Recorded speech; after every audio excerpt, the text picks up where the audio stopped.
for this bike and row workshop. We're going to cover seat or your setup for both machines. We're going to cover your form, and then we're going to do some drills that basically help correct any habitual flaws in our form. So for the bike, for the setup of the bike, what we want to make sure of is that that seat is lined up somewhere to start, somewhere near our hip. As far as front to back goes, the shorter the legs, hip to knee wise, so your femur length, that can dictate maybe you're going to get more power if the seat is further forward or further back. It's really personal preference on that. When we do our max classes, that doesn't get shifted a whole lot. The up and down does. And what I will say is that your hip height or the seat height is based off of where your hip sits, but also your femur length. So the number on here up and down is going to change based on how long your femur is. What's again comfortable for you. But all that to be said, when you're in a max class and you're on a team, sometimes if you can get away with operating at a number that's just one off, so like if you're a 4, can you operate at a 3 today, or are you a 4 borderline 5? I sound like we're talking about the Enneagram. If you can operate at a 3, it may be less transition time for your team over the course of however long you're on that machine, that it's probably maybe a little bit more beneficial to have it one notch lower if the rest of your team is at that. Same thing of like being one notch higher, but you still need to be able to perform at a good output. If it's compromising your output, then by all means, adjust however you need to. But when it's any class that is a hybrid or an individual attempt on the machine, definitely set the seat up to fit your needs. So that means front to back, that means up and down. Adjust it so you are able to effectively push and pull with your legs and your arms. For us who are shorter, you'll see that reach with the arms becomes a little bit much. I wish there was a way to shift that a bit on these bikes, but there's just not. So what we're looking at, after you got your seat set up, that's really the only thing you can adjust on here is the seat up and down, forward, back, is then you're looking at your form. So what we want to have happen is that we have a stable spine.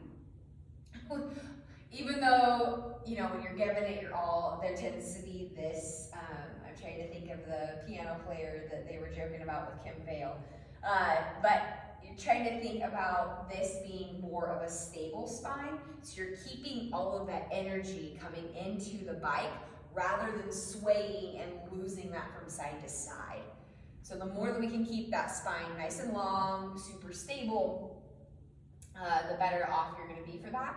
And you want to be thinking even push and pull. So arms are both pushing, legs are both pushing, but they're also pulling.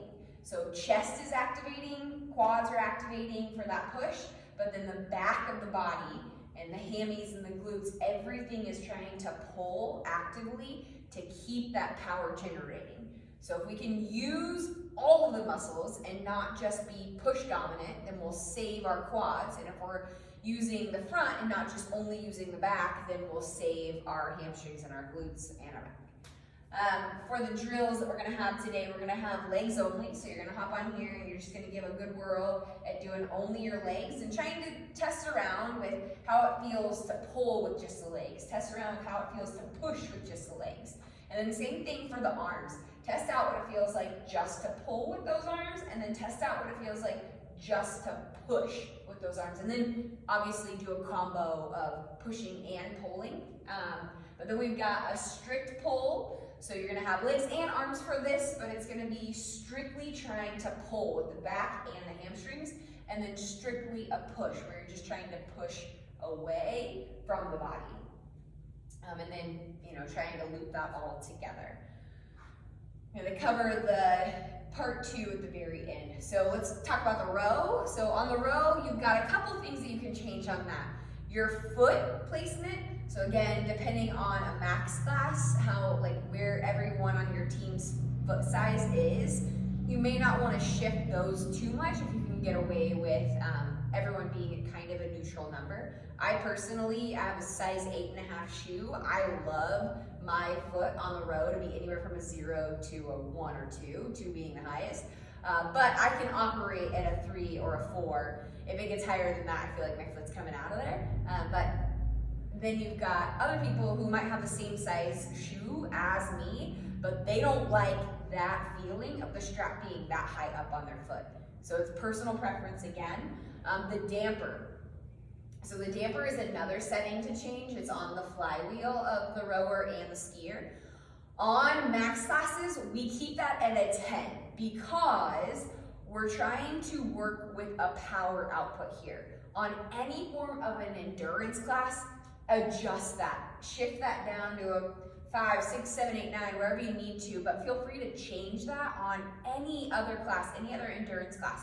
But when we're doing more power output type of conditioning, that's why we have that as a gym at a 10. But you are more than welcome to adjust that lower. That doesn't mean that you're not as strong. It just means that your distance, so typically our endurance classes are more distance-based, you can cover more distance more efficiently and maybe a slightly lower damper level. As far as form goes for the row, you're gonna have a nice long spine. So what tends to happen on that row is that people will start to get compressed, especially as they round forward and they're coming back in. The whole time, especially anytime even though this is a max workshop, anytime you are in an endurance-based workshop or in an endurance-based class, you wanna over-index on keeping a lot of length through that spine, that chest lifted. That way, you're leaving more room for that diaphragm to breathe. You always want to think about, for those of you who are familiar with a deadlift, you want to be thinking about the row as a deadlift concept. So that whole movement is happening as one, right? It's not legs, arms, pull. It's everything happening at once when we push off. So we want to have a good push from those feet, but the back is also pulling at the same time. Core is engaged, but the back is pulling as you're driving through those heels and those glutes. Then when we get that right here, we're gonna get fully extended through those hips and start to draw that bar path all the way up to the shoulders. On a recovery phase, what happens is the reverse order. So it goes bar path, chest rises, comes back in, then the knees bend. Knees bend should be the last thing that happens in that recovery phase. Otherwise, what we see is that ricochet effect when the knees bend first and everything collapses in. So we've got drills for this. First drill is gonna be no straps on your feet. So you're working on that rowing movement, but not putting the straps over your feet. Then we've got the quarter, half, full pulls, no arms, and full pulls with the arms. You're gonna take about 3 to 5 reps on each phase, but essentially you're gonna be in that nice deadlift position we were talking about, where you're just gonna drive a quarter, or about 3 to 5 pulls, and you're gonna drive a halfway, and then you're gonna drive all the way, getting that full extension through those hips, but no arms, and then you're bringing the arms into the mix. So you're working on those arms being the last thing to go, not immediately pulling with those arms, just like you would not pull those arms in a deadlift before you start. That's the same thing when you're looking at that row.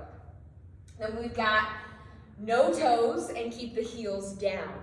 So on that foot is gonna be flat. When you come back in, let's see if I can get in a position where you can see this.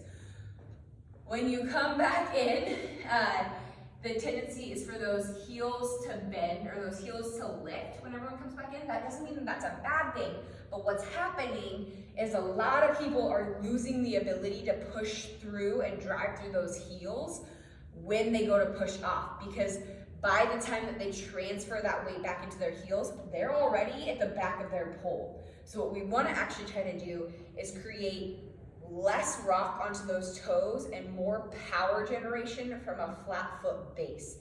It's a drill. It's not what you have to use in your actual movement, but it's a drill to help you learn how to use those glutes and the backside of your body even more.